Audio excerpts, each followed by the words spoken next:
Pusaka abadi nan jaya, Indonesia sejak dulu kala tetap dipuja-puja bangsa. Di sana tempat lahir beta,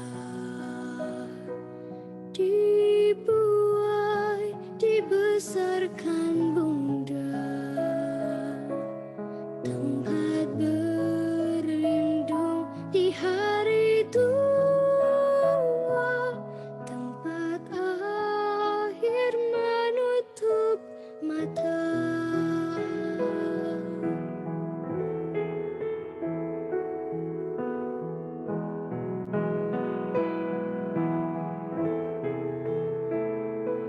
Sungguh indah tanah air beta, tiada bandingnya di dunia. Karya indah Tuhan Maha Kuasa bagi bangsa yang memujanya. Indonesia ibu pertiwi, kau ku puja, kau ku kasihi. Tenagaku bahkan pun jiwaku kepadamu rela ku beri.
Indonesia merupakan negeri dengan ribuan kepulauan terbentang, diberkahi dengan kekayaan alam yang melimpah, serta budaya yang penuh dengan keragaman.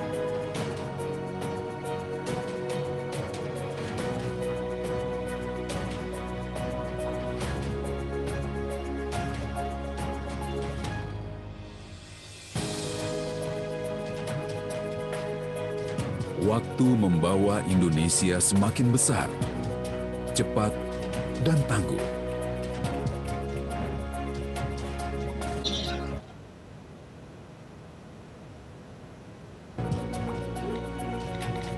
Teknologi dan digital kini berperan di setiap sendi.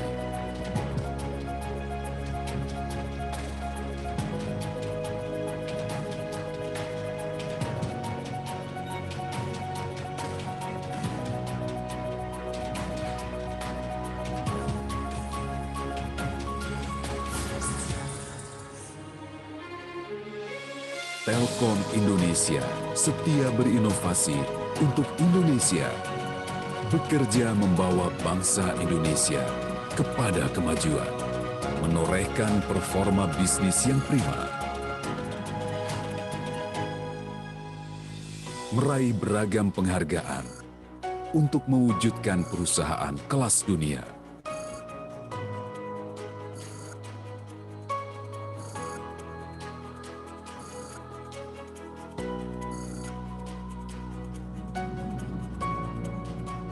Dengan visi menjadi digital telco pilihan utama untuk memajukan masyarakat. Telkom Indonesia percaya sinergi sesama seluruh entitas menjadi kunci.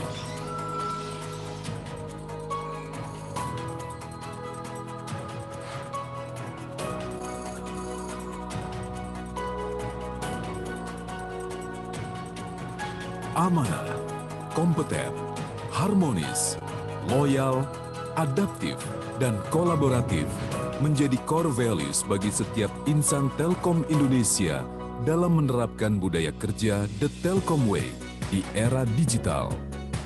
Melalui infrastruktur jaringan digital terus menyambungkan Indonesia melalui laut, darat, dan udara. Telkom Indonesia terus berinovasi untuk menghadirkan produk dan layanan yang berorientasi pada kenyamanan pelanggan serta hadir di setiap aktivitas masyarakat.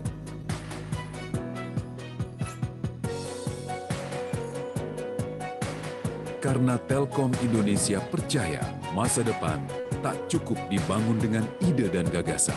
Ia butuh kerja dan dedikasi. Berupaya hadir di setiap aktivitas, upaya Telkom Indonesia membangun masyarakat digital.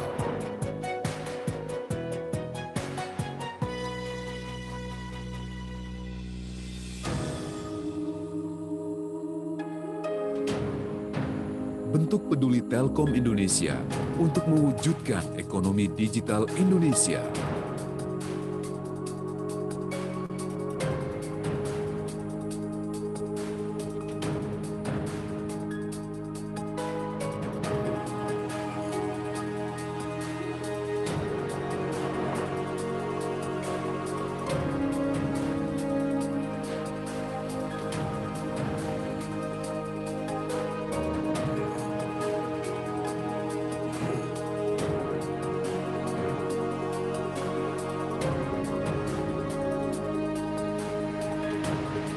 Untuk Indonesia. Telkom Indonesia menyambungkan mereka yang jauh, memudahkan mereka yang bergerak. Telkom Indonesia menghadirkan masa depan dalam genggaman tangan. Persembahan Telkom Indonesia untuk Indonesia.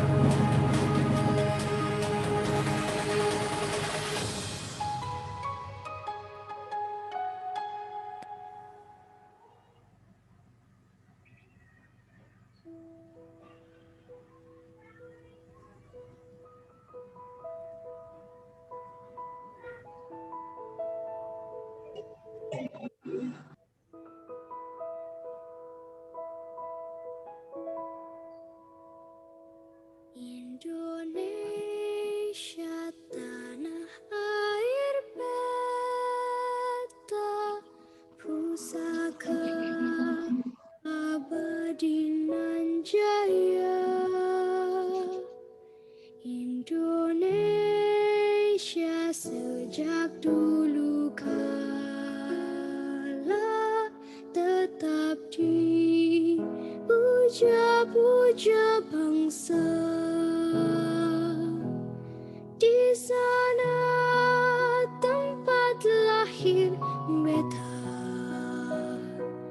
dibuai, dibesarkan bunda, tempat berlindung di hari tua, tempat akhir menutup mata.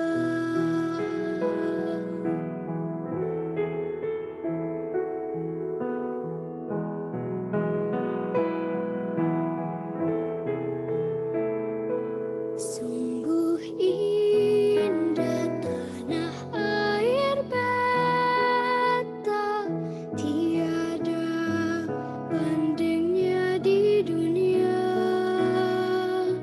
Karya indah Tuhan Maha Kuasa bagi bangsa yang memujanya. Indonesia ibu pertiwi, kau ku puja, kau ku kasihi. Tenagaku bahkan pun jiwaku kepadamu rela ku beri.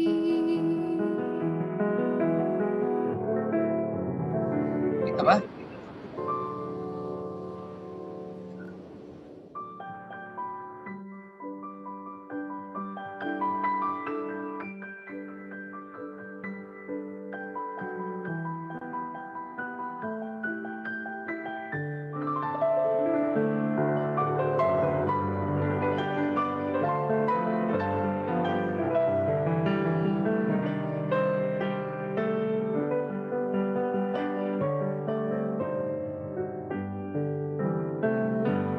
Di sana tempat lahir beta, dibuai, dibesarkan bunda, tempat berlindung di hari tua, tempat akhir menutup mata. Tempat berlindung di hari tua,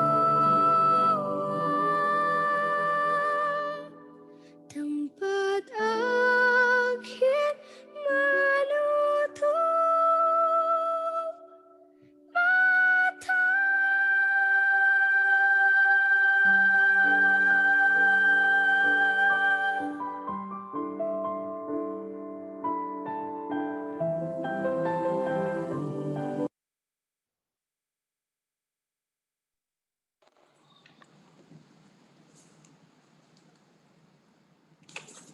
Ya, cek.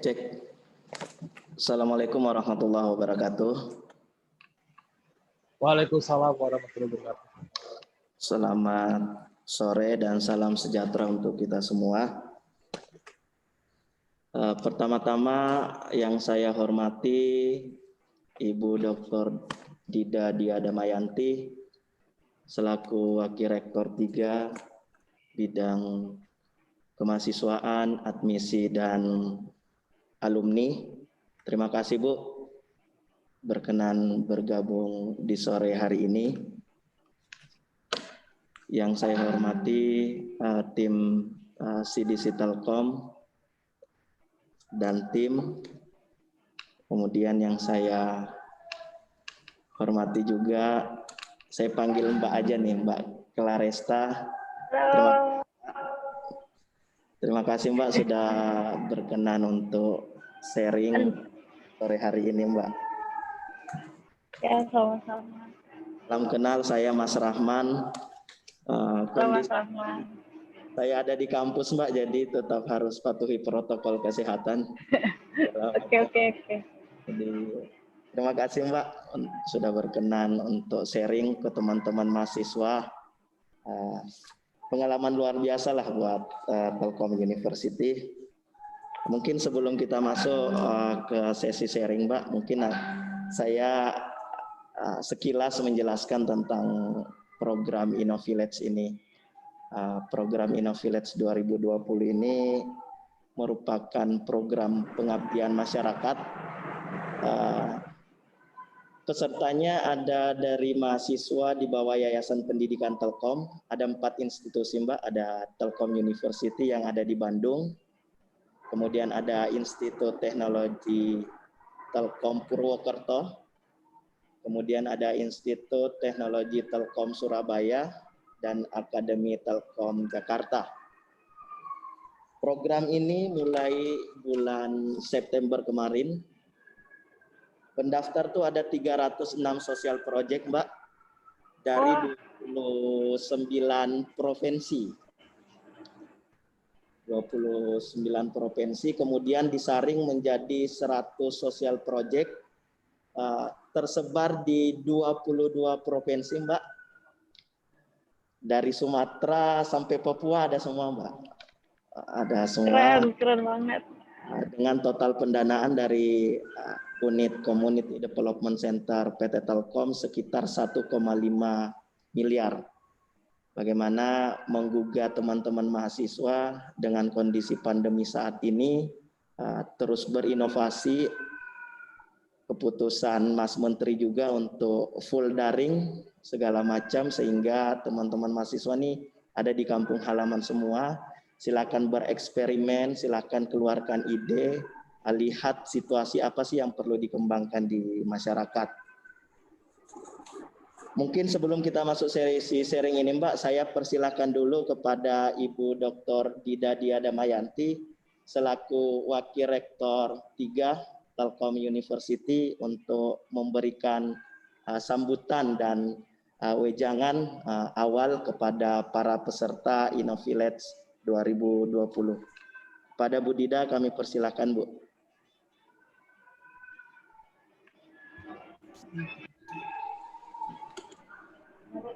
Oke, mohon maaf ini kegiatannya double hari ini ya, lumayan numpuk. Terima kasih Mas Rahman. Saya akan sapa dulu tadi Mbak Claresa ya. Ya, Bu. Kita Taufan Kusumarina, Bijak Petualang Trans 7. Apa kabar, Mbak? Baik, Bu, alhamdulillah.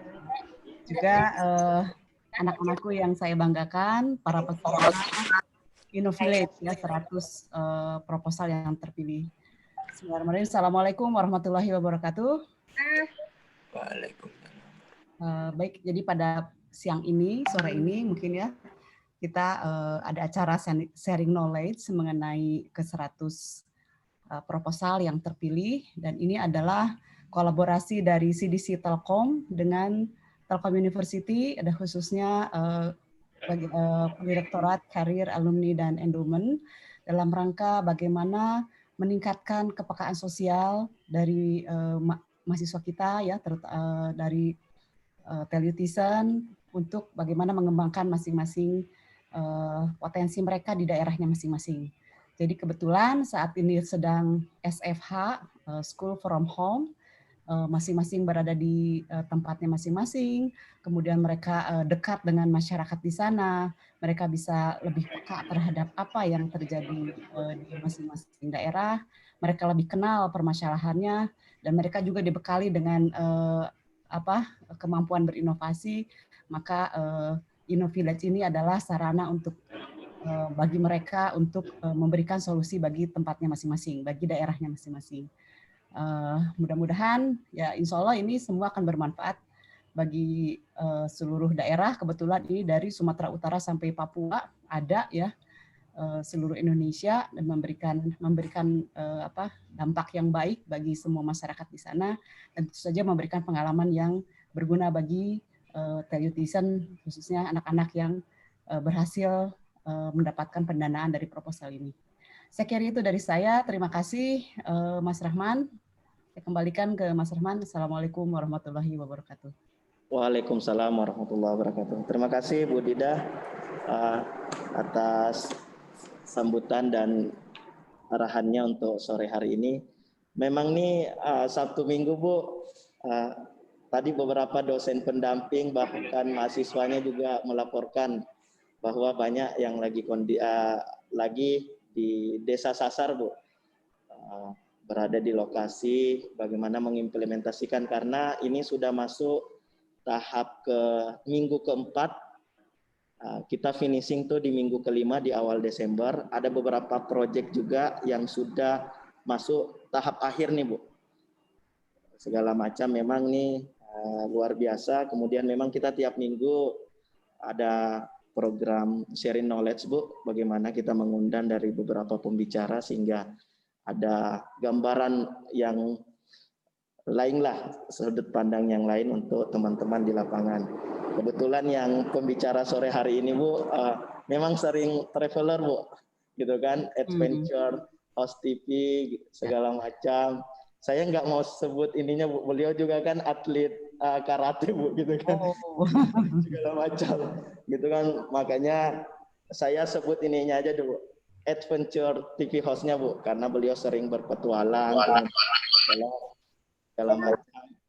Mudah-mudahan sore ini bisa berbagi Bu, Ya. Mbak Clarestanya bisa berbagi ke teman-teman semua bagaimana sih pengalamannya selama ini sehingga menjadi motivasi tersendiri juga buat teman-teman mahasiswa.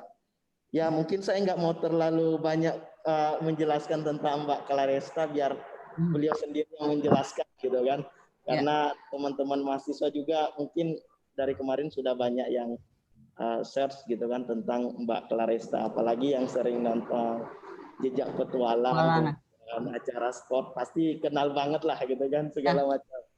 Ya, mudah-mudahan menambah inspirasi, tambah semangat ya sama adik-adik kita nih. Ya, dengan segala hormat silakan Mbak Claresta, kami persilakan.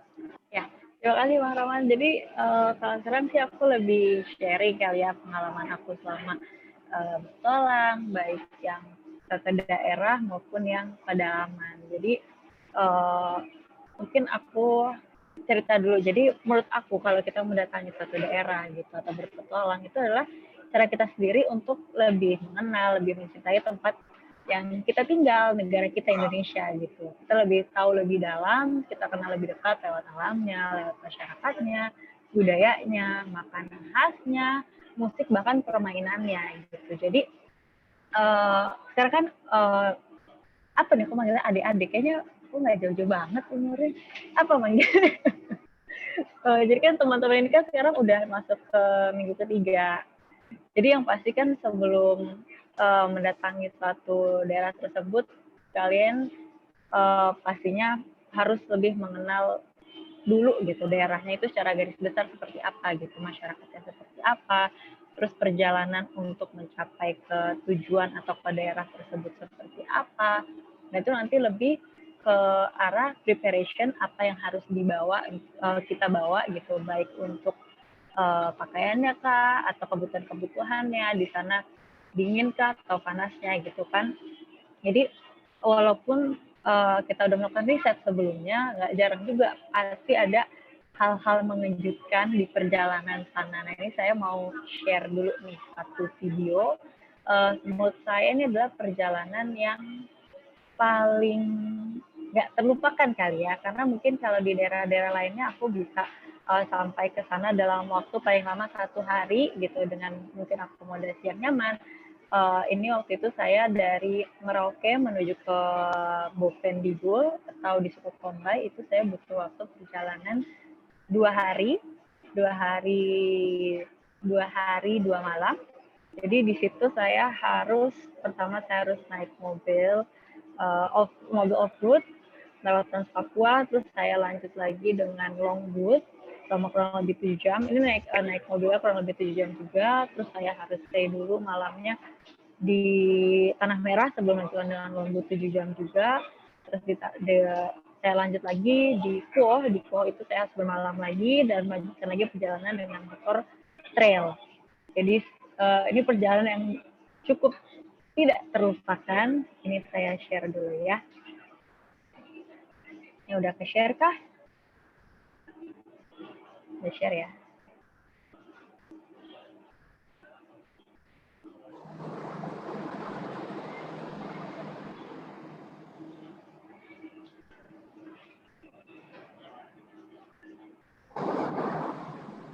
Ada suaranya nggak, Mbak?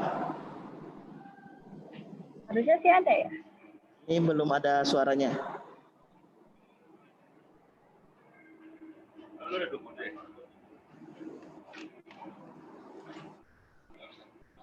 Nggak masuk suaranya ya.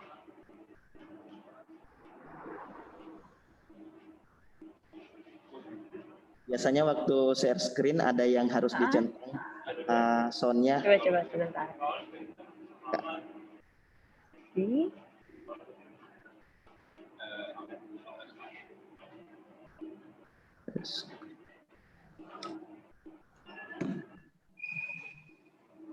Oke.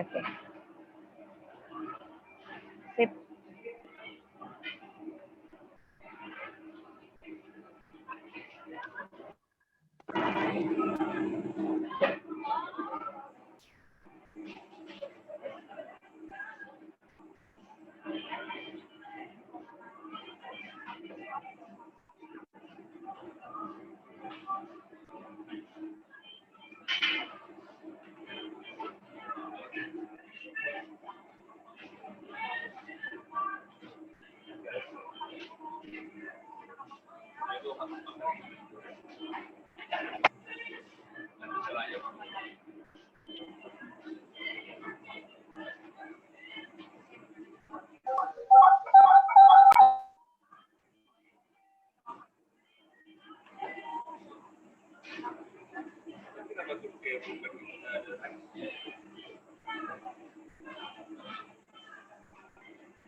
Nah, jadi kurang lebih itu salah satu perjalanan yang paling tidak terlupakan. Nah, udah tersampainya jadi walaupun tidak mudah untuk mencapai ke satu daerah tersebut, pastinya sangat terbayar karena sampainya di sana. Kalau kita berniat baik untuk datang ke satu daerah, seperti kalian ini kan berniat untuk membangun daerah tersebut, pastinya masyarakat di sana pun akan menerima kita juga dengan baik. Terus yang pasti di sana itu kita harus dekat dengan masyarakatnya, dengan warganya seperti di Papua yang tadi saya itu, bahkan masyarakat di sana tidak berbahasa Indonesia.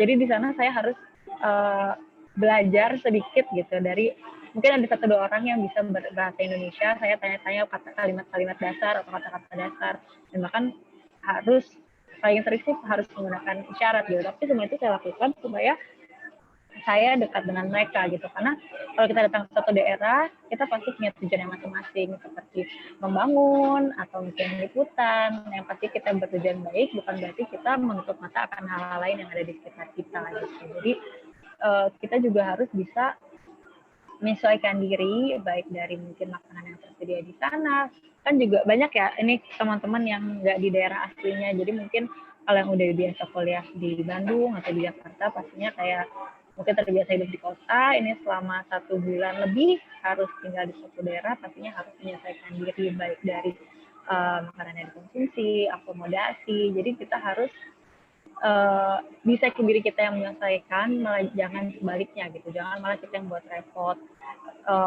orang sana atau bikin repot tim kita karena ribet soal makanan apalagi ke tempat tinggal gitu. Jadi kita harus bisa ngobrol, ikut serta dalam kegiatan sehari-hari, kalau memang bisa membantu warga-warga di sekitar, jadi mungkin bisa menyiapkan makanan. Jadi Mas Rahman, kalau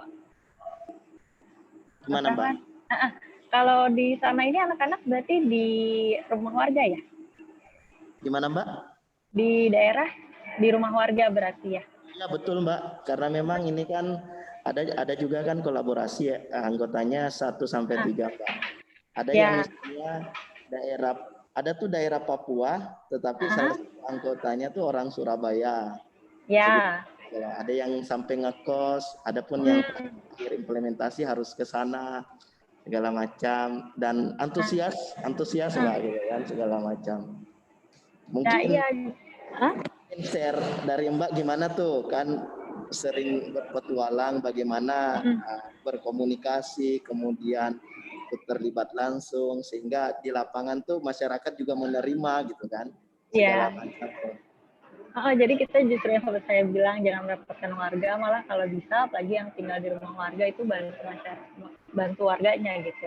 Sesimpel bantu menyiapkan makanan, mungkin kalau yang jauh dari sumber air bantu menimba air juga atau mencari sumber makanannya. Seperti saya juga mau share lagi deh, ini ada satu video lagi Suaranya kegiatan. nggak ada Mbak, mungkin belum di checklist soundnya Mbak ketika Coba share. ya.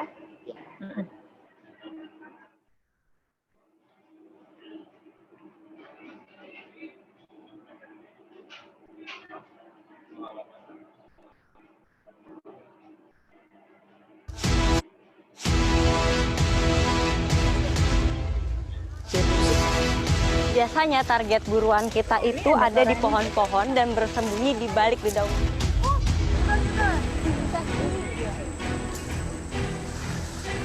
Ada lagi. Mana?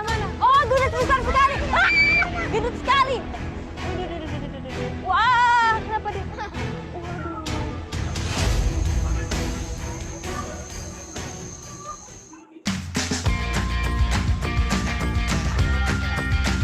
Ini semuanya benar-benar dari alam, bukan cuma bahan makanannya, tapi alatnya pun dari alam.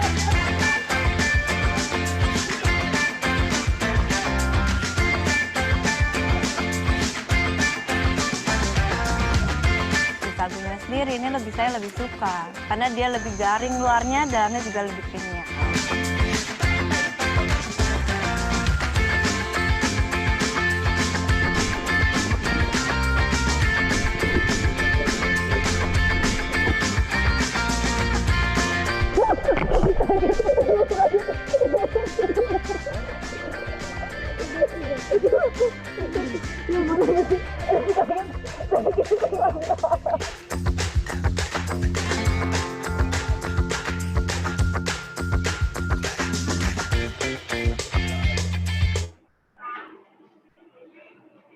Nah, jadi kalau menurut saya sendiri, mungkin yang biasa hidup di kota itu merasa segala yang mudah, tapi justru dengan kita datang ke daerah itu kita bisa ikut serta dengan kegiatan masyarakat di sana, itu adalah suatu privilege tersendiri gitu, suatu hal yang bisa kita syukuri, bisa mendapatkan pengalaman seperti itu. Jadi kita harus berusaha untuk membantu semaksimal mungkin dan bersyukur dengan apa yang ada. Jadi kalau kayak saya sendiri, setiap saya datang ke suatu daerah, saya harus membawa cerita baru. Gitu. Jadi saya ini orangnya tuh penasaran, saya pengen tahu gitu. Jadi di swasta liputan atau seperti kalian mungkin di swasta pembangunan bisa sering ngobrol sama warganya, kayak tanya ke latar belakangnya, kegiatan sehari-hari masyarakat di tempat itu apa. Terus ya seperti yang saya bilang tadi, ya sebisa mungkin selain apa yang kita lakukan di sana tujuan utamanya, tapi kita juga bisa memberikan hal-hal lain gitu dengan membantu kegiatan mereka sehari-hari. Karena semakin dekat kita dan semakin dekat kita dengan mereka, kita juga bakal mengerti kebutuhan mereka itu apa, adat istiadat mereka itu seperti apa, dan kalau kita mengerti bagaimana adat istiadat dan kebiasaan mereka gitu, kita tuh bakal lebih diterima di sana dan bahkan bisa dianggap sebagai warga setempat. Jadi selama daerah tujuan itu kita harus sopan pastinya sesuai dengan adat istiadat di sana, dan kita tuh bagaimanapun juga walaupun kita datang dengan tujuan apapun itu, kita adalah tamu, makanya kita harus baik kepada masyarakatnya maupun kepada alamnya. Dan kita harus ingat selalu kalau tujuan utama kita datang bukan berarti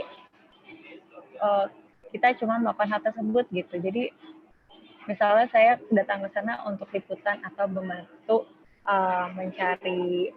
menyiapkan bahan makanan di sana atau ikut serta mereka pembangunan di sana gitu. Jadi nggak jarang juga saya melakukan perbaikan rumah dan sebagainya gitu. Tapi selain hal itu juga kita harus memberikan manfaat pada masyarakat lokal di sana. Gitu. Jadi kedatangan kita ke sana harus membawa dampak positif, bukan sebaliknya gitu. Jadi kita juga bisa nih gitu. Sesimpel mungkin kita mulai dari hal yang simpel-simpel deh, kayak mungkin nggak tahu ya, kalau saya sih datang ke satu daerah masih nggak jarang, masih sering gitu melihat justru warga lokal itu yang buang sampah sembarangan gitu misalnya.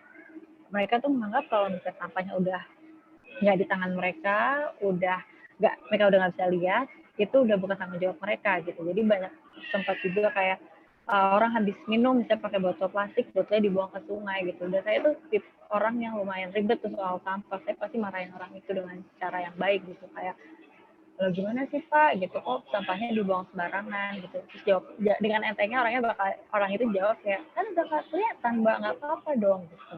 Jadi mereka menganggap itu bukan tanggung jawab mereka lagi kalau udah nggak kelihatan. Jadi kalian bisa ngasih pengertian ke mereka kalau sampah itu dibuang sembarangan nih Pak ke sungai, ini mampet, nanti desa Bapak juga loh yang bakal banjir gitu. Jadi kalian bisa memberikan contoh gitu dengan kalian mungkin bawa tas jaring.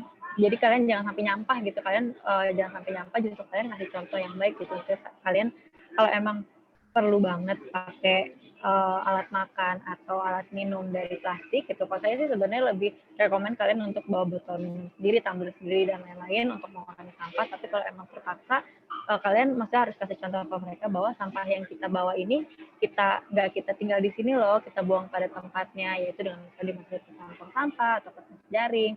Jadi warga lokal tuh juga bisa mengambil contoh baik dari kalian gitu, dari hal-hal simpel seperti itu. Atau mungkin seperti di Papua tadi ada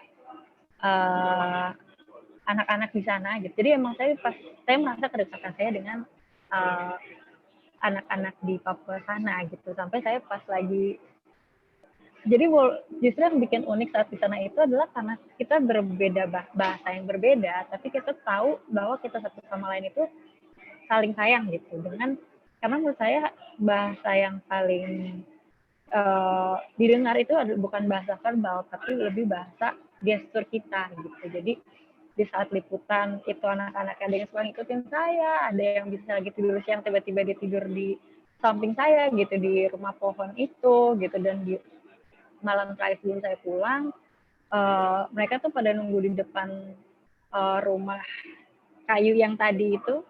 Jadi saya kalau siang istirahat di situ, kalau malam tidurnya di rumah pohon. Nah di situ anak-anak itu pada nungguin, terus kayak saya ajak masuk gitu, kayak kenapa di luar sini masuk ngobrol gitu. Kayak itu udah malam terakhir kan, mereka tahu kalau besok saya udah mau pulang gitu. Terus mereka ada beberapa anak yang udah bisa berbahasa Indonesia karena emang di sana ada sekolah juga, cuman sekolahnya itu memang tidak rutin seperti di kota gitu. Jadi mungkin maksimal seminggu 4 kali, kalau ada acara adat tapi bisa libur sampai 2 minggu. Tapi mereka ada yang bisa berbahasa Indonesia, ya saya ajak ngobrol, kalian kalau lagi nggak sekolah ngapain gitu, kalau lagi nggak ke hutan berburu cicak atau apa sebagainya. Ya, kita lebih sharing tentang kehidupan mereka di sana kepada saya cerita sharing kehidupan saya di rumah kepada mereka. Saya juga tanya kalian cita-citanya jadi apa gitu. Terus mereka ada yang mau jadi pilot, ada yang mau jadi polisi, dia macam-macam banget. Dan itu disitulah momennya kita, saatnya kita harus bisa ngasih pengertian bahwa mereka itu bisa mengajar cita-cita mereka gitu. Saya bilang ke mereka bahwa jelas bisa banget, kalian mau jadi apapun pasti bisa, lah kalian mau belajar, kalian mau baik sama teman-teman, mau berbagi. Misalnya kalau kalian berburu kayak seperti video tadi kan ada mereka berburu cicak, jadi di sana itu cicak itu 9 di sana gitu. Jadi kalau mungkin ada yang namanya Tony lagi dapat cicak banyak, bisa dikasih ke temannya yang lagi nggak dapet. Jadi kita harus baik ke sesama. Kalau kita baik pasti hasil apapun itu akan menjadi baik juga, apa yang kita mau itu akan tercapai gitu. Jadi kita bisa ngasih motivasi seperti itu ke anak-anak di sana. Dan kalau misalnya emang tugas kita sudah selesai dan kita emang bisa dekat dengan mereka, pasti yang awalnya, apalagi yang sudah terbiasa di kota, pasti awalnya bakal bertanya-tanya kan saat datang itu, kayak bisa nggak ya saya beradaptasi di daerah tersebut gitu, bisa nggak ya kayak saya cuma makan ini, bisa nggak ya saya tinggal di tempat itu. Justru yang tadinya seperti itu bisa berubah jadi saat mau pulang tuh terasa berat gitu, jadi nggak mau ninggalin mereka. Dan bahkan warga lokalnya pun berat untuk melepas kita kembali gitu. Ini ada videonya nih salah satunya, karena saya waktu itu ini hari terakhir saya mau balik ke Merauke.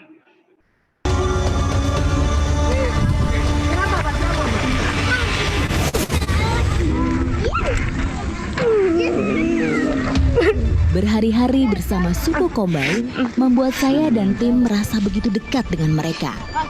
Kekeluargaan dan kebersamaan membuat saya berat untuk meninggalkan kampung ini. Sebelum pulang, kami ditunggu seperti mengantar kepergian tamu. Terima kasih Kombay. Semoga bisa bertemu di lain kesempatan.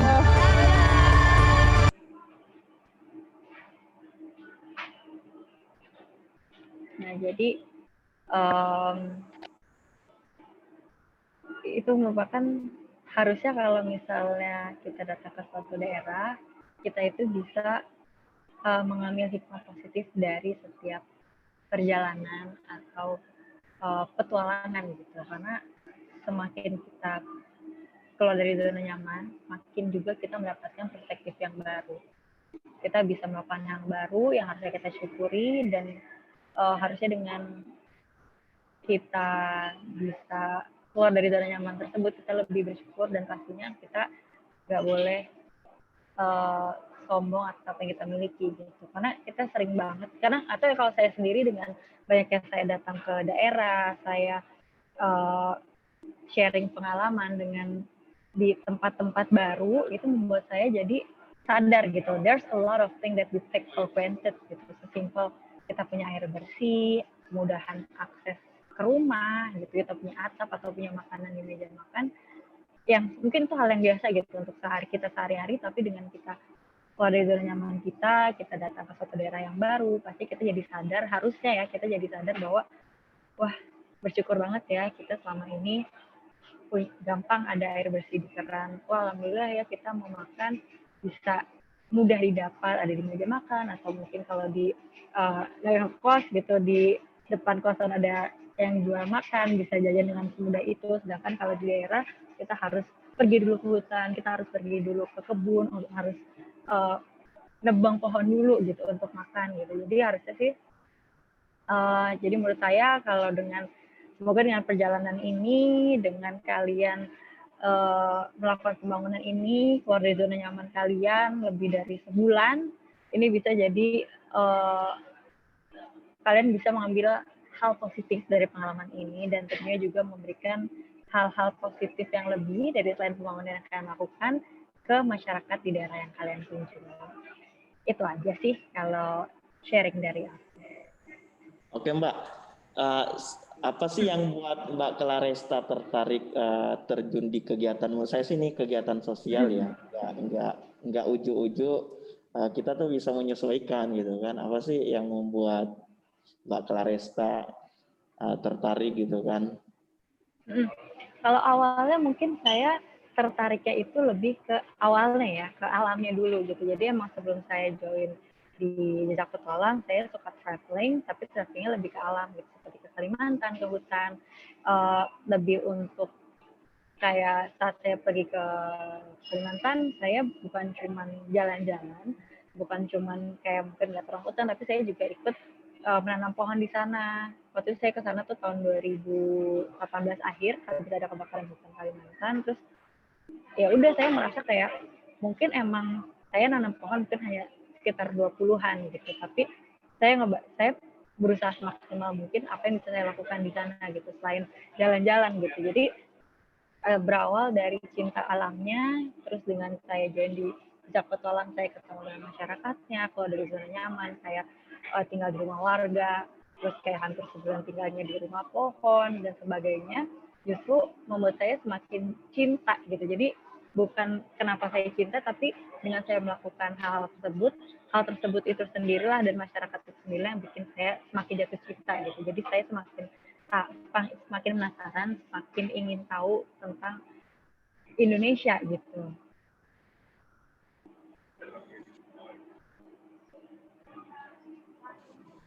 Siap Mbak. Saya sih kenapa nanya itu Mbak, supaya saya sih mau men-challenge teman-teman mahasiswa nih yang lagi di lapangan kan. Karena memang beberapa pertemuan sebelumnya sering ada muncul pertanyaan, kami ini punya ide gitu kan, punya sesuatu, tetapi menurut kami bagus, belum tentu nih masyarakat terima gitu kan, segala macam. Padahal menurut saya tuh bagus untuk perkembangan gitu kan, segala macam. Mungkin Mbak Claresta pernah tuh menemukan gitu kan lapangan, menyikapi hal-hal seperti itu gimana tuh? Nah kalau itulah pentingnya pendekatan dengan masyarakat. Jadi kita di sana itu dianggapnya bukan, apalagi udah lama di sana ya, udah berminggu-minggu, seharusnya sudah bisa dianggap bukan lagi tamu, tapi sebagai bagian dari warga di sana. Dan kita itu juga harus bisa menyampaikannya itu dengan caranya mereka gitu. Jangan karena emang banyak juga sih daerah yang masih bahasa kolot gitu, nggak mau masih asing dengan perkembangan apalagi teknologi gitu ya. Jadi mungkin saya kasih contoh bukan ke suatu masukan teknologi ya, tapi lebih kayak motivasi yang saya berikan gitu ke anak-anak di sana. Mungkin kalau saya ngobrol sama anak-anak yang ada di daerah kota, mungkin saya bilang, iya kamu harus baik. Ini nanti kalau misalnya kamu lagi main game, main gadget, jangan kamu terus ya gadgetnya gantian sama teman kamu gitu. Tapi beda dengan saya ngobrol sama anak-anak di pedalaman Papua tersebut. Saya bilang, kalau kamu baik, kamu misalnya lagi berburu cicak nih, kamu lagi dapat cicak, kamu nggak dapat, cicaknya dibagi. Jadi kita harus bisa berbicara dengan bahasanya mereka gitu. Ya, harus bisa masuk ke perspektifnya mereka gitu. Jadi kita harus bisa melihat dengan perspektifnya warga lokal tersebut atau perspektifnya orang yang mau kita sampaikan. Siap. Berarti itu bukan masalah sebenarnya, tinggal kita bagaimana cara mengkomunikasikan, Mbak. Mungkin sekilas Mbak, ini saya dikirimkan gambar, memang ada 2 kelompok tuh di Papua. Dia lagi menunjuk ini salah satu judul proyek sosialnya tuh mereka melatih anak-anak Papua bikin cerita pendek, tulisan segala macam, karena memang kondisi pandemi nggak bisa banyak ke sana sehingga cuma beberapa perwakilan gitu kan. Macam memang saya munculin gambar ini Mbak, bisa nggak Mbak gambarkan bagaimana sih karakteristik ya terutama anak-anak Papua tuh gitu kan, karena memang judulnya tuh ini sebenarnya bagaimana ya Pak menceritakan Papua tuh bagian kita, bagian Indonesia gitu kan, segala macam, sehingga kita ingin dengan era edukasi ini dia buat sebuah website gitu kan, mau melatih teman-teman anak Papua, ayo yuk buat tulisan, nggak selamanya nih yang cerita tentang di orang-orang di luar Papua tentang Papua tuh nggak semuanya betul gitu kan, segala macam. Mungkin ada pengalaman yang inilah, tadi kan udah ditunjukkan gambar juga, mungkin yang lebih ke anak-anaknya gitu kan Mbak. Ya. Jadi kalau yang berdasarkan pengalaman saya sih, anak-anak di Papua ini benar-benar periang gitu ya anak-anaknya, dan mereka itu benar-benar bisa bersyukur dan juga bisa berbahagia dengan apa yang mereka miliki gitu. Jadi walaupun mereka jauh di pedalaman, tapi mereka selalu punya cara untuk berbagi, punya cara untuk mengisi waktu luang mereka yang bermanfaat di sana gitu. Jadi mereka kalau lagi nggak sekolah, mereka lagi nggak sekolah minggu, yang mereka lakukan adalah ke hutan, yaitu berburu yang seperti yang saya ikut sertain tadi itu, yang video saya tunjukkan. Jadi kalau menurut saya anak-anaknya ya, mereka itu sangat semangat, dan dengan segala keterbatasan jarak dan sebagainya, mereka tetap punya semangat yang tinggi. Dan hal-hal itulah sih menurut aku yang harusnya mungkin orang luar, orang yang mungkin pemerintah yang bisa lebih lebih melihat ke situ gitu, bahwa anak-anak ini punya semangat. Mereka juga bahkan yang di pedalaman ini mereka butuh waktu dan mereka biasanya kemana-mana berjalan kaki gitu. Jadi kalau mereka udah SMP, mereka sekolah di Tanah Merah. Dan itu kalau jalan kaki bisa 2 hari jalan kaki, dan mereka melakukan itu karena demi untuk mengejar cita-cita mereka. Jadi menurut saya anak-anak di sana sangat priang dan juga punya cita-cita besar. Ya semoga aja ke depannya hal-hal tersebut bisa difasilitasi dengan pendidikan dan juga fasilitas lain yang lebih mudah. Karena akses sih menurut saya yang susah di Combine itu. Ya, memang sih menarik nih Mbak. Kita punya 100 tim dengan background judul yang berbeda-beda gitu kan. Kemarin kami kategorikan ada kurang lebih 12 gitu kan. Mulai dari pendidikan, pariwisata, kemudian ada juga tentang energi terbarukan gitu kan. Segala macam. Emang dengan karakteristik daerah yang berbeda-beda gitu kan. Segala macam dengan kondisi pandemi saat ini, saya sering katakan ya tetap jaga protokol kesehatan di daerah gitu kan. Memang inovasi sangat penting gitu kan, cinta tanah air, tetapi kita nih lagi bersama-sama perangi COVID gitu kan, segala macam. Kemudian mau bertanya nih Mbak, penentuan daerah-daerah di jejak petualang itu seperti apa gitu kan? Karena memang jujur kemarin tuh saya hubungi tim panitia, saya sekilas lihat kegiatan Mbak yang di acara dengan Kemenpar ya, yang Polres, yang dengan Forest Healing? Ya betul. Oh ya. Ya sejelas, makanya saya bilang minta tolong dong dihubungi Mbak Claresta. Ada waktu nggak untuk sharing, karena memang saya sih impiannya mendorong mudah-mudahan nih ada cerita-cerita menarik gitu kan, menginspirasi dari kelompok proyek sosial dari program InnoVillage ini yang bisa Mbak kan juga influencer gitu kan, segala macam yang bisa Mbak Claresta bantu dorong gitu kan, suarakan. Gimana tuh Mbak yang penentuannya yang di jejak petualang? Sebenarnya kalau penentuannya itu kita melihat ada keunikan apa sih daerah tersebut. Jadi kan sebenarnya program ini kan bertujuan untuk mengenalkan Indonesia lebih dalam. Jadi mungkin kalau biasanya orang ke Bali cuma tahu pantainya, kita ke Bali masih tahu di Bali tuh ada gunungnya juga loh, di Bali ada permainan ini loh, makanan khasnya nggak cuma ini, tapi ada makanan khas ini.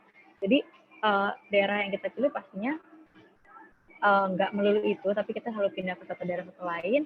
Dan saat kita sebelum berangkat kita riset dulu, reporter sih biasanya yang meriset itu. Jadi di sana ada keunikan apa aja, baik dari permainannya, baik dari makanan khasnya, mungkin kegiatan sehari-hari masyarakatnya, mungkin kayak yang di pesisir mereka mencari, karena menurut saya itu Indonesia ini luas sekali. Indonesia ini punya sumber alam yang sangat banyak, dan mungkin di satu daerah dan daerah lain itu punya sumber alam yang sama, misalnya ada ikan yang sama, tapi justru disitulah keunikannya, karena di setiap daerah pasti punya caranya masing-masing untuk mendapatkan hal tersebut.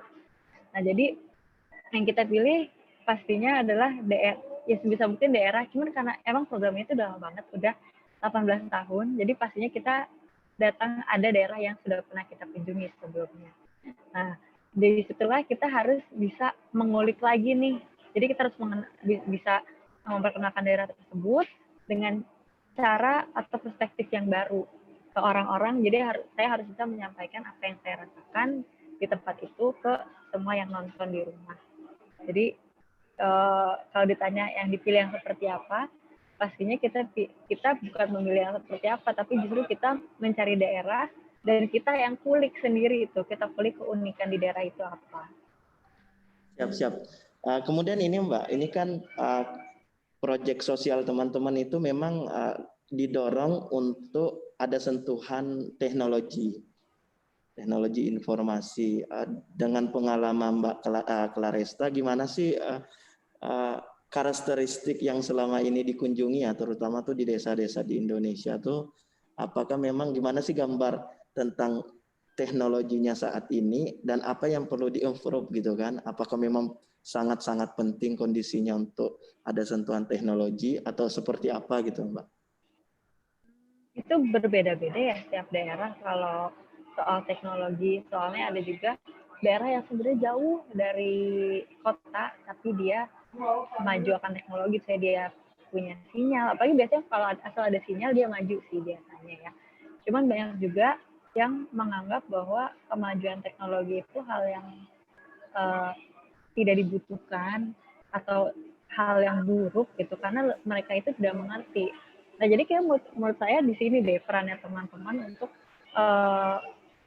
bagaimana caranya memberikan pengertian ke warga daerah atau warga lokal tersebut bahwa teknologi yang kalian buat ini akan bermanfaat loh ke bagi warga di sana gitu. Walaupun mungkin nggak bermanfaat secara langsung, tapi pasti di kedepannya itu bakal memberikan manfaat berkepanjangan.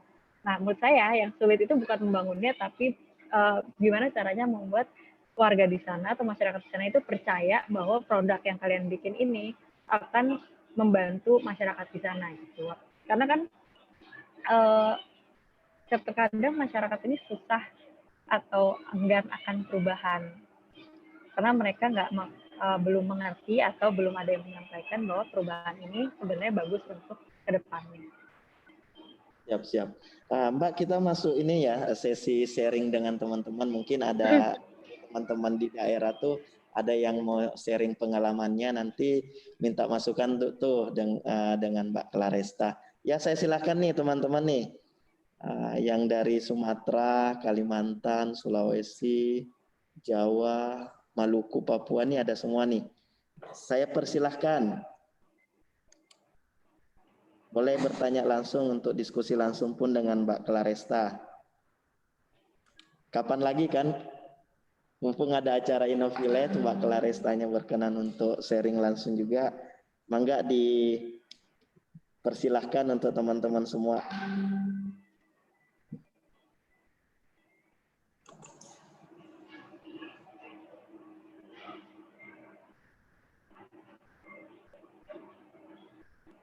Yang malu-malu langsung bisa lewat chat juga nih.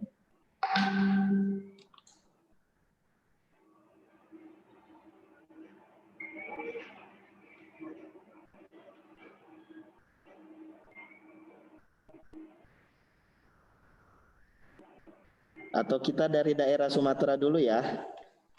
Yang daerah Sumatera ada yang mau mewakili?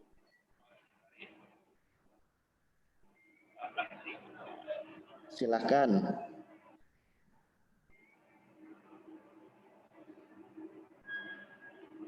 Di Sumatera tuh ada Mbak Alia, Mbak Agustina juga, atau Mas Rory, Mas Darwin. Ya silakan, salah satunya aja, mungkin ketua kelompok dari masing-masing proyek sosial tuh. Mau sharing tentang pengalamannya selama ini, udah tahap masuk seperti apa, kami persilahkan.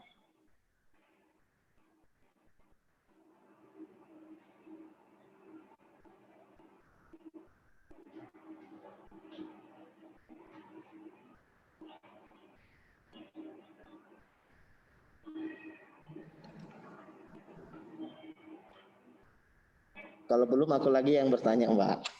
Mungkin masih pada malu-malu nih. Jadi program jejak petualang selama pandemi ini gimana Mbak? Gimana? Selama pandemi bagaimana treatmentnya gitu kan? Oh iya. Oh jadi kalau sebelum pandemi kan kita benar-benar lebih leluasa ya untuk datang ke daerah manapun, baik di dalam pulau maupun di luar pulau. Tapi sejak pandemi ini, karena pandemi di akhir Maret kita terakhir trip itu terhenti sampai September baru kita jalan lagi. Dan emang kita harus sesuai banget sama protokol, jadi sebelum kita berangkat kita harus rapid. Terus kita juga masih mengusahakan untuk pergi road trip dengan mobil, jadi lebih aman gitu. Walaupun ada juga sih yang udah berangkat pakai pesawat, ya pastinya kita harus sesuai dengan protokol. Mulai dari rapidnya, terus di perjalanan itu kita harus sesuai dengan pakai masker, kita harus standby hand sanitizer semua, cek suhu ke saat datang ke suatu daerah itu udah pasti sih. Dan sebenarnya banyak juga nih, dan kita berusaha untuk datang ke daerah yang zona hijau. Nah tapi yang lucunya justru warga daerahnya yang kadang masih menganggap enteng COVID-19. Jadi kita yang datang itu udah pakai masker, udah pakai hand sanitizer segala macam, cuci tangan dan masih jaga jarak. Tapi warga daerahnya yang justru menganggap bahwa COVID-19 is nothing, gitu, nggak apa-apa kok, di sini nggak ada itu. Nah, kayak di situ juga kita harus berperan juga sih untuk menjelaskan ke mereka gitu, kayak pentingnya menjaga jarak, pentingnya pakai masker dan lain-lain gitu. Karena kita nggak pernah tahu siapa yang, karena kita sudah melakukan semaksimal mungkin untuk tetap bersih ke sana, dan juga pas pulang kita juga bersih saat kembali ke kota, tapi kita juga harus memberikan pengertian juga ke mereka akan pentingnya menjaga jarak dan lain-lain itu. Jadi yang pastinya beda banget sih, yang tadinya mungkin kita bebas ke daerah manapun, terus pas liputan kita juga bisa melakukan kegiatan yang beramai-ramai gitu. Misalnya kita bisa off-road rame-rame, atau kita bisa maut rame-rame, kita jadi sangat membatasi jumlah orangnya gitu, baik untuk liputan maupun untuk tim yang berangkat. Siap. Ini tadi ada Mbak Suci nih. Angkat tangan nih, silakan Mbak. Halo.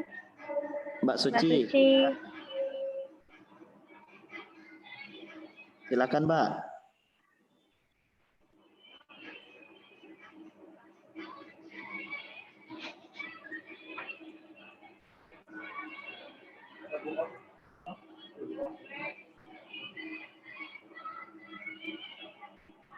Belum kedengaran.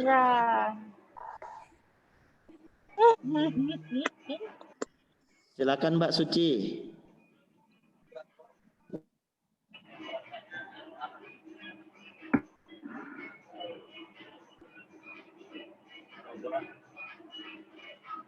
Oke, kita lanjut dulu ke Mbak Nurul nih. Mbak Nurul, silakan Mbak, Jawa Barat. Bisa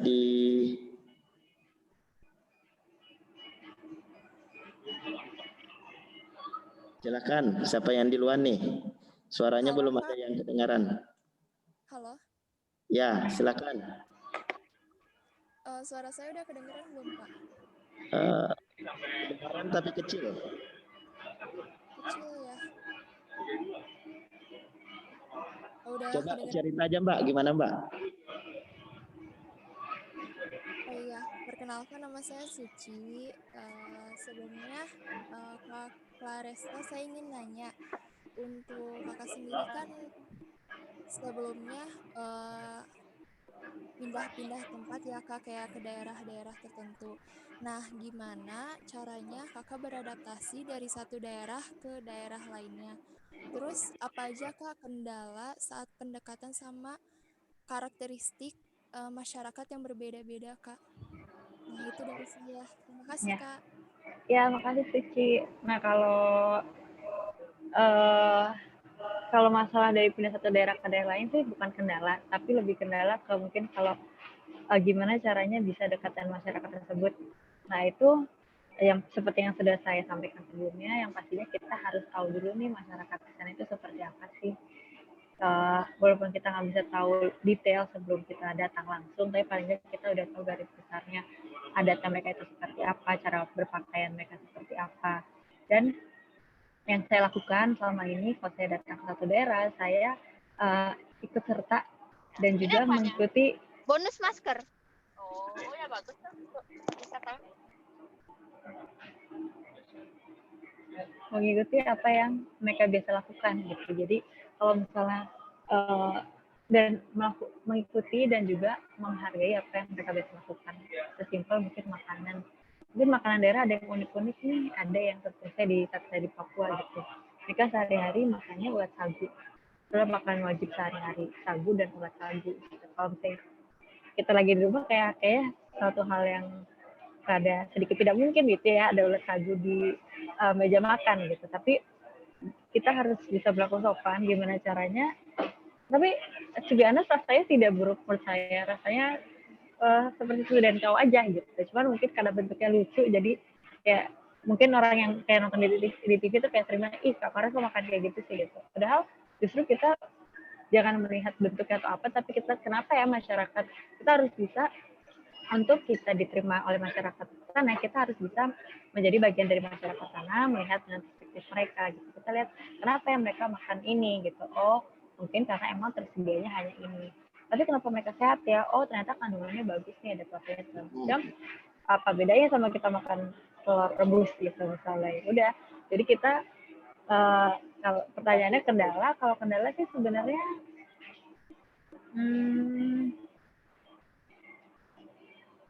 enggak ya, kalau menurut saya sih kalau kendala mungkin lebih mungkin kalau di Papua kendala yang utama adalah bahasa. Tapi itu menurut saya sangat bisa di-handle atau ditangani dengan isyarat atau gerak tubuh yang menurut saya itu jauh lebih dimengerti dan diterima oleh masyarakat di sana. Jadi itu sih kita harus bisa menjadi jadi kayak kita lagi bertamu, ya kita berlaku sebagai tamu. Kita ikutin adat istiadat, kita ikutin tata caranya masyarakat di sana. Mereka makan apa, kita ikut makan seperti itu. Gimana mereka mandi di mana sih, mereka tidur seperti apa sih, kita ikutin. Nah, di situ kita akan diterima. Jangan sampai kita ke suatu daerah nih, mereka makan apa, tapi kita maksa nggak mau, gue maunya makan ini gitu. Mereka tidurnya seperti nggak mau, gue maunya tidurnya kayak gini. Mereka biasanya mandinya seperti ini, kita aduh nggak bisa gue mandi gini. Nah, kalau seperti itu kita harus bayangin ke diri kita sendiri gitu. Misalnya ada orang bertamu ke rumah kita, terus pas kita sediakan suatu makanan, terus orang itu menolak, yang lain pasti kan kita tersinggung. Dan begitu justru kita akan semakin sulit untuk diterima oleh warga daerah tersebut. Jadi kita harus bisa menyesuaikan diri dan mengikuti pola masyarakat di sana itu seperti apa. Siap. Gimana, Suci? Gimana? Oke, Mbak Suci cukup ya. Kemudian ini ada yang di chat dulu nih Mbak. Pas terjun ke desa terpencil, ada nggak sih yang nolak desa mereka dikunjungi, apalagi untuk didokumentasikan? Wah, pengalaman kayaknya nih jadi pertanyaan.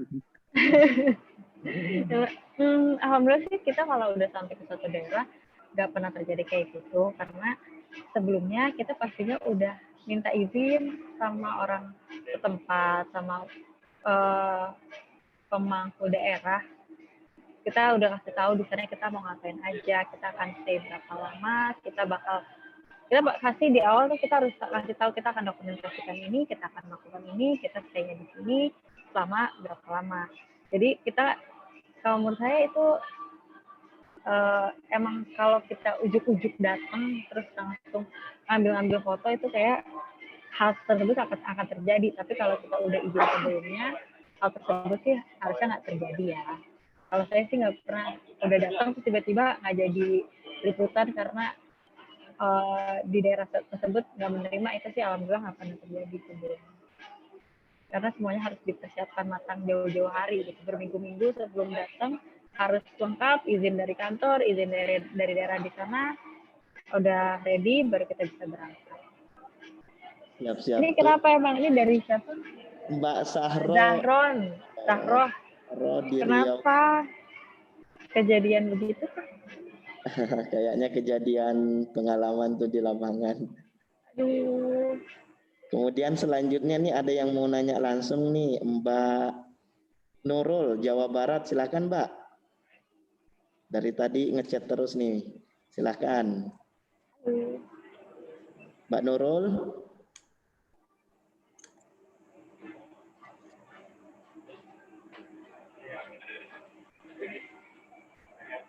Mbak Nurul, belum ya? Oke, saya lanjut ke Mas Adit. Sore Mbak, saya Aditya dari tim DDL. Makasih Mbak udah share pengalaman Mbak masuk ke pelosok Indonesia. Kira-kira daerah yang paling berkesan dari alam dan keramahan sosialnya itu di mana Mbak? Pertanyaan sulit.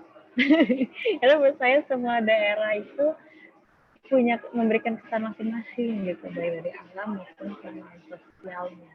Tapi kalau saya disuruh milih, alam ya, alam dulu deh. Kalau alam mungkin hmm,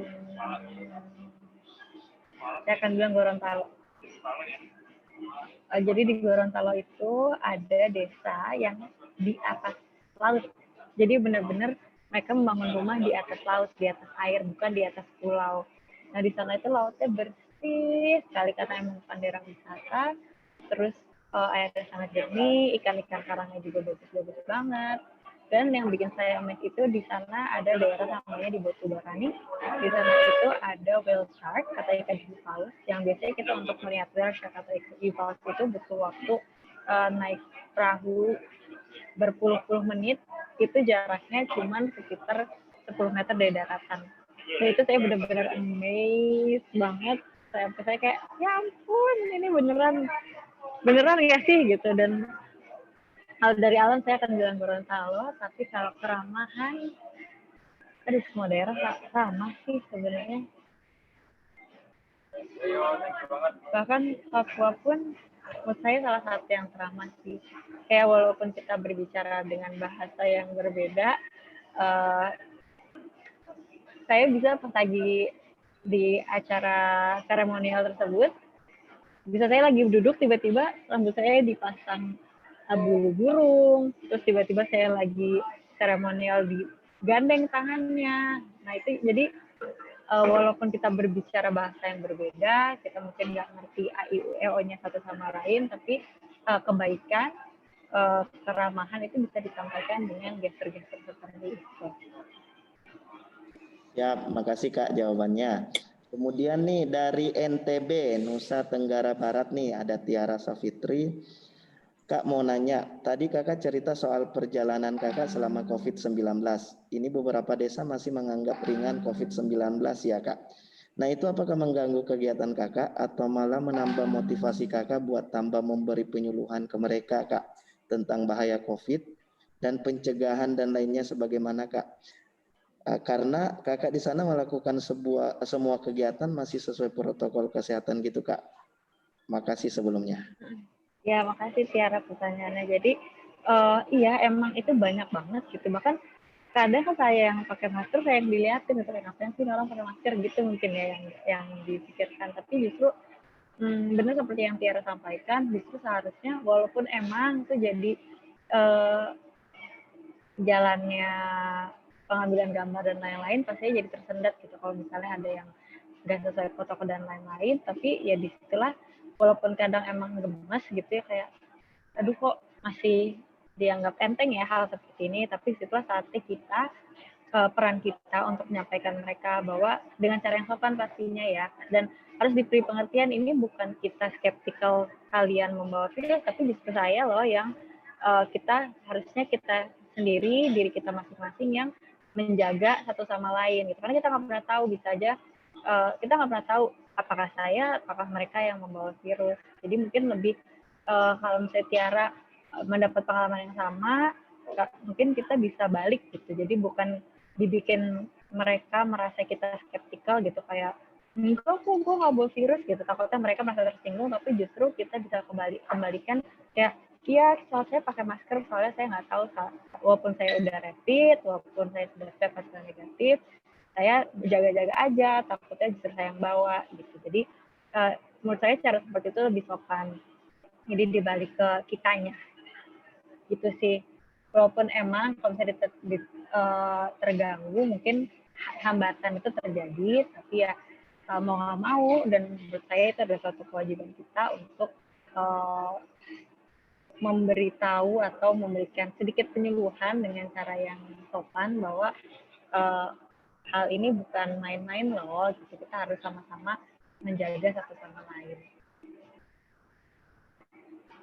Ya, Kak, sebelum ke pertanyaan, saya mungkin mau lihat 1-2 video tentang progres teman-teman, karena memang kami minta tiap minggu tuh teman-teman buat sebuah video, kemudian diupload di YouTube sesuai dengan judul, kemudian daerahnya daerah mana, segala macam.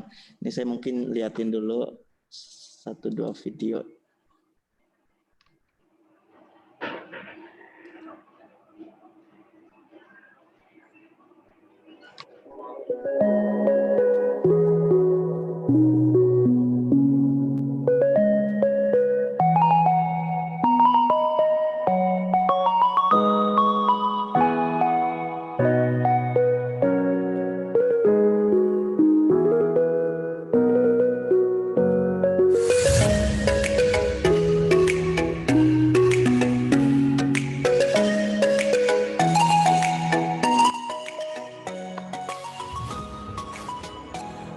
Pada progres di minggu ketiga, tim kami telah berhasil mengembangkan sebuah website pariwisata untuk desa. Website ini dapat digunakan oleh semua masyarakat yang ingin mengetahui tentang profil desa ataupun pariwisata yang ada di desa tersebut. Website ini memiliki berbagai macam fungsionalitas yang dapat dimanfaatkan oleh masyarakat, seperti melihat profil desa, melihat objek wisata, melihat berita, melihat kuliner yang ada, hingga melihat kegiatan yang akan diselenggarakan. Nantinya website ini dapat membantu untuk memberikan informasi kepada masyarakat luar yang berkunjung ke desa tersebut.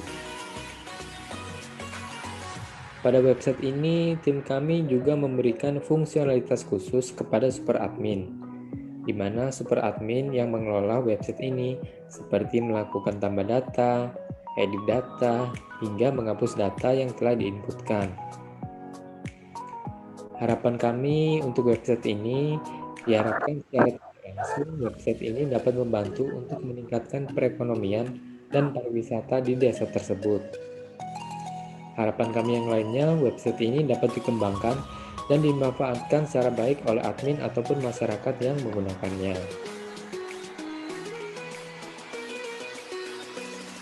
Berikut ini merupakan screenshot dari tampilan website yang telah dibuat.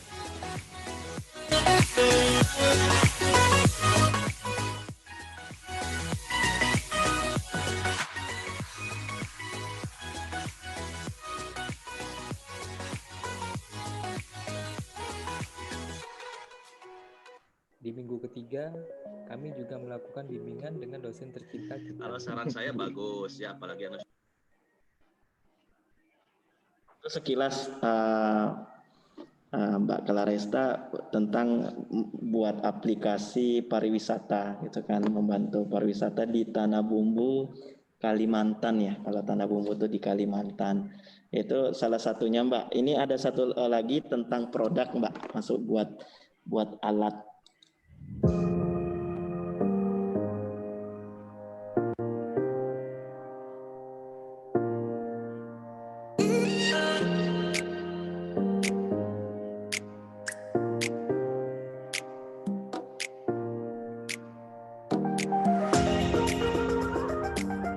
Pada awal minggu ketiga, kami langsung berkunjung ke desa sosial proyek kami, yaitu Desa Pulau Sari. Tujuan kami berkunjung ke Desa Pulau Sari sekarang adalah untuk mengecek kinerja turbin dan mencoba sistem elektrikal yang telah kami coba di kampus sebelumnya. Baiklah, di uji coba kali ini kami sudah mencoba coba beberapa alat dan fitur-fitur yang sudah kami buat. Yang pertama itu kami sudah mencoba alternator, di mana tadi kami coba dikincir di sana. Ternyata alternatornya itu sesuai dengan RPM yang kami inginkan, walaupun tadinya masih ada kendala kestabilan RPM-nya. Yang kedua, kami menguji coba fitur sensor IR yang dapat mendeteksi RPM, di mana tadi kami mendeteksi alternator itu menggunakan sensor tersebut.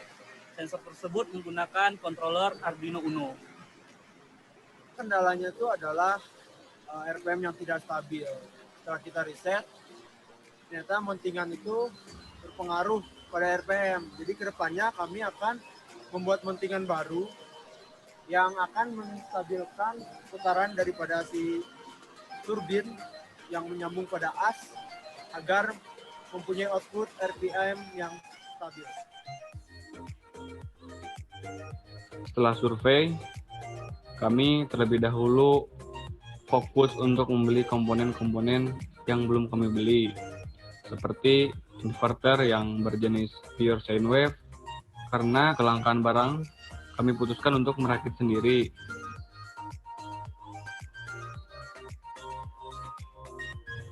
Di akhir pekan, kami kembali ke Desa Pulau Sari, namun kali ini berbeda. Kami bersama kawan-kawan kami dari Lab Inakos untuk melakukan camping dan melakukan instalasi listrik di tempat tersebut. Di sini kami sudah mulai datang lagi ke Desa Pulau Sari, di mana kami sudah membawa kabel yang akan digunakan sebagai wiring ke beberapa titik lampu yang ada di sini. Rencananya itu ada 5 titik lampu. Yang pertama itu ada saung, musola, toilet, dan 2 lampu pojok, yang dimana itu akan menerangi camping di sini nantinya. Dan untuk masa sekarang sih paling enggak masih kekurangan kabel, karena ternyata kabel yang kami bawa itu masih kurang setelah diukur tadi. Hari ini kita akan melakukan pemasangan kabel. Ada beberapa kebutuhan yang kami butuhkan, seperti paralon sama tikungan untuk membelokkan kabel itu. Selanjutnya kita membeli besi sama pasir, terus semen. Itu untuk pengerjaan minggu depan kita akan melaksanakan pengocoran untuk mendingan turbin. Lalu kami pun berdiskusi tentang dudukan turbin, ya untuk lebih mematangkan lagi lah, supaya turbin ini bisa berdiri kokoh dan menghasilkan putaran dan torsi yang tepat untuk menghasilkan listrik yang optimal. Di hari itu penuh dengan keseruan, namun kami tetap produktif. Kami ucapkan terima kasih kepada kawan-kawan yang sudah membantu kami dan warga sekitar dalam proses penginstalasian kabel ini, sehingga pengerjaan menjadi jauh lebih efektif. Pak, gambarannya itu ada sekitar 100 social project di 22 provinsi. Mungkin yang terbanyak tuh di Jawa Barat karena memang daerahnya luas. Mungkin ada masukan tuh dari Mbak Claresta atau tips-tipsnya juga tuh setelah melihat itu sekilas. Masih di mute, Mbak. Sorry. Berarti tadi turbinnya untuk listrik ya? Listrik, betul. Iya, saya juga pernah lihat tuh di daerah turbin semacam itu, tapi untuk mengaliri sawah. Oh, siap. Nah, cuman waktu itu saya di Jawa Barat juga, waktu itu di Sukabumi. Nah, cuman mereka kendalanya adalah justru di saat airnya lagi naik, itu bisa untuk mengaliri sawah, tapi justru kalau lagi kemarau, turbin itu kan nggak ada air yang mengalir, jadi dia nggak bisa muter. Nah, mungkin bisa dengan teknologi semacam ini yang dengan listrik buatan seperti yang dibuat tadi, bisa mengaliri sawah sepanjang tahun. Jadi nggak perlu bergantung dengan debit air. Bagus sih seperti tadi. Jadi memodernisasi hal yang udah ada di daerah ya. Ya, saya mungkin ada pengalaman, makanya mungkin ada tipsnya juga Mbak atau masukan kan. Kami harap sih memang menggugah untuk terlibat atau menghasilkan kebermanfaatan itu memang nggak kayak sulapan gitu kan, nggak kayak membalikkan tangan tiba-tiba gitu kan. Kayak Mbak Claresta pun kesana kemari kan menyesuaikan, akhirnya ya menikmati gitu kan. Makanya saya juga dorong teman-teman mahasiswa tuh jangan karena ada event ini, ya udah seolah-olah kewajiban saya untuk menyelesaikan di tahap event ini gitu kan. Padahal kan ada opportunity ketika teman-teman ada peluang ke depannya juga segala macam tuh. Gimana masukannya Mbak Claresta?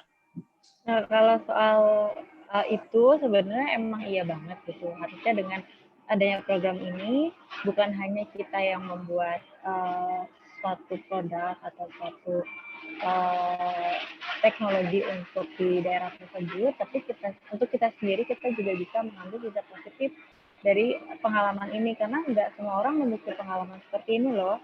Harusnya dengan adanya kita diberi kesempatan selama sebulan lebih di daerah, kita bisa menambah pengalaman, bisa mengambil banyak mengambil banyak hal positif dari apa yang kita lakukan di sana, dan jadikan beberapa minggu di sana semaksimal mungkin untuk benar-benar bermanfaat bagi daerah di sana, bagi masyarakat daerah di sana. Bukan cuma dari produk yang kalian buat, tapi juga dengan kebaikan-kebaikan yang kalian lakukan di sana selama beberapa minggu waktu yang kalian punya. Siap Mbak. Mungkin ini juga Mbak, karena keterbatasan waktu, terutama tuh di teman-teman Sulawesi ini kan cepat 1 jam, kemudian di Papua kan agak lebih cepat lagi segala macam. Mungkin kita batasi sampai jam 5.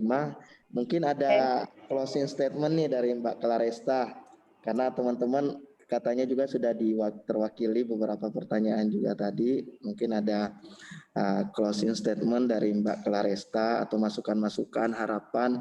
Intinya sih gimana sih menggali cinta Indonesia gitu kan. Teman-teman yang masih muda ya udah menginspirasi. Gimana tuh Mbak?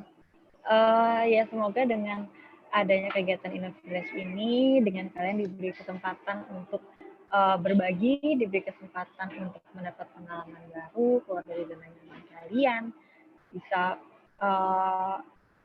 mewujudkan apa yang inovasi yang ada di diri kalian ini, kalian bisa mengambil hal-hal positif, juga bisa, dan pastinya kalian juga harus memberikan hal-hal positif di luar dari produk atau hal yang kalian buat.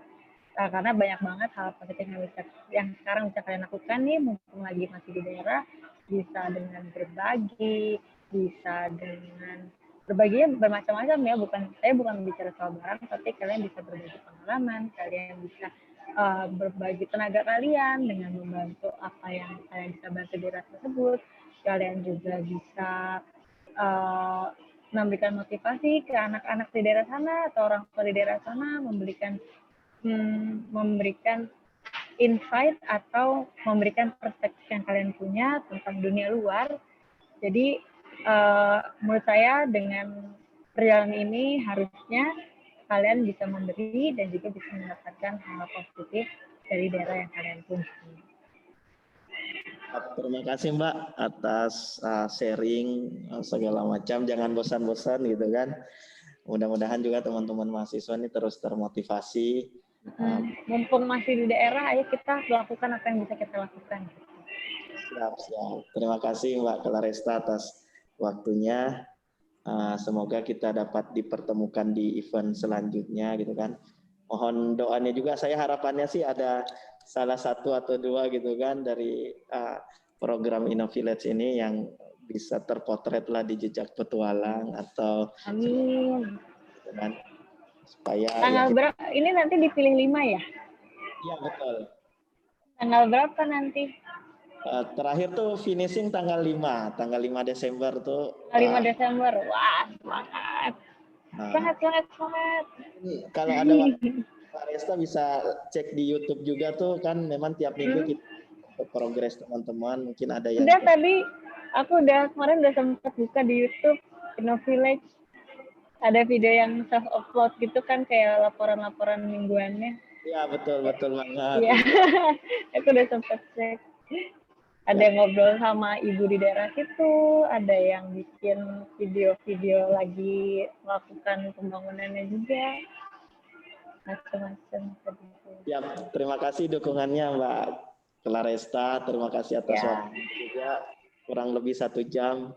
Nah, pengen sih ngobrol banyak-banyak nih dengan teman-teman karena memang keterbatasan waktu, kemudian wilayah kita juga Indonesia ada yang agak lebih cepat, terutama teman-teman di timur.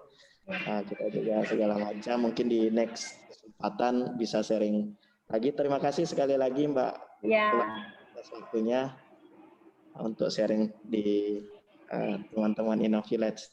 Mungkin kalau ada kegiatan selanjutnya silakan dilanjutkan Mbak. Terima kasih atas kesempatannya. Ya, terima kasih, semangat ya semuanya. Dah. Terima kasih Mbak.